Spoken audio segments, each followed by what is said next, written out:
एक बार की बात है, एक लड़का था जिसका नाम पर्वत था। वह एक छोटे से गांव में रहता था जो एक पहाड़ के नीचे बसा था। पर्वत एक बहुत ही जिज्ञासु लड़का था और वह हमेशा पहाड़ के बारे में जानने के लिए कोशिश करता रहता था। वह अक्सर पहाड़ पर चढ़ता था और उसके आसपास की दुनिया का पता भी लगाता था। एक दिन पर्वत पहाड़ पर चढ़ रहा था, तभी उसे एक गुफा दिखाई दी। वह पहले कभी उस गुफा को नहीं देखा था, इसलिए वह अंदर देखने के लिए उत्सुक था। वह गुफा में घुसा और उसे एक अद्भुत जगह मिली। गुफा में चमकदार पत्थर थे और दीवारों पर अजीब अजीब चित्र थे। पर्वत ने कभी ऐसी जगह नहीं देखी थी। पर्वत गुफा में घूमने लगा और उसने बहुत कुछ सीखा। उसने सीखा कि चमकदार पत्थर हीरे हैं और चित्र प्राचीन लोगों द्वारा बनाए गए थे। यह भी सीखा कि गुफा में एक रहस्यमय शक्ति थी। पर्वत गुफा में काफी समय तक रहा और जब वह बाहर निकला तो वह एक बदला हुआ लड़का था। वह अब एक और दुनिया के बारे में जानता था। वह एक जादूगर बनने का सपना देख रहा था। पर्वत घर चला गया और उसने अपने माता पिता को गुफा के बारे में बताया। उसके माता पिता को विश्वास नहीं हुआ, लेकिन पर्वत ने उन्हें गुफा के बारे में सब कुछ बताया।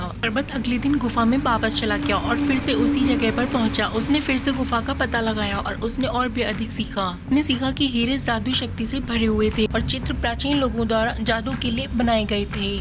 पर्वत गुफा में कई दिनों तक रहा और उसने बहुत कुछ सीखा। जब वह बाहर निकला तो वह एक शक्तिशाली जादूगर बन गया था। वह अब पहाड़ नहीं था, वह पर्वत था। पर्वत अपने गांव वापस चला गया और उसने अपने लोगों को जादू सिखाना शुरू कर दिया। उसने उन्हें हीरे की जादुई शक्तियों और प्राचीन लोगों के जादू के बारे में बताया। उसने उन्हें बताया कि कैसे वे अपने जादू का उपयोग दुनिया को एक बेहतर जगह बनाने के लिए कर सकते हैं। पर्वत के लोगों ने उसकी बात सुनी और उन्होंने उसका अनुसरण किया। उन्होंने जादू सीखा और उन्होंने अपनी दुनिया को एक बेहतर जगह बनाना शुरू कर दिया। वे खुश और समृद्ध थे और वे पर्वत के आभारी थे। पर्वत कई वर्षों तक गांव में रहा और उसने अपने लोगों को जादू सिखाना जारी रखा। जब वह मर गया तो उसके लोग बहुत दुखी थे। उन्होंने उसे एक महान जादूगर और एक अच्छे नेता के रूप में याद किया। पर्वत की कहानी एक प्रेरणादायक कहानी है। यह बताती है कि अगर हम कड़ी मेहनत करते हैं और अपने सपनों का पीछा करते हैं तो हम कुछ भी हासिल कर सकते हैं। इसलिए अपने सपनों को कभी मत छोड़िए। फ्रेंड्स, आपको ये कहानी कैसी लगी हमें कमेंट में जरूर बताएं। ऐसी और प्रेरणादायक कहानी सुनने के लिए चैनल को सब्सक्राइब करें। थैंक्स।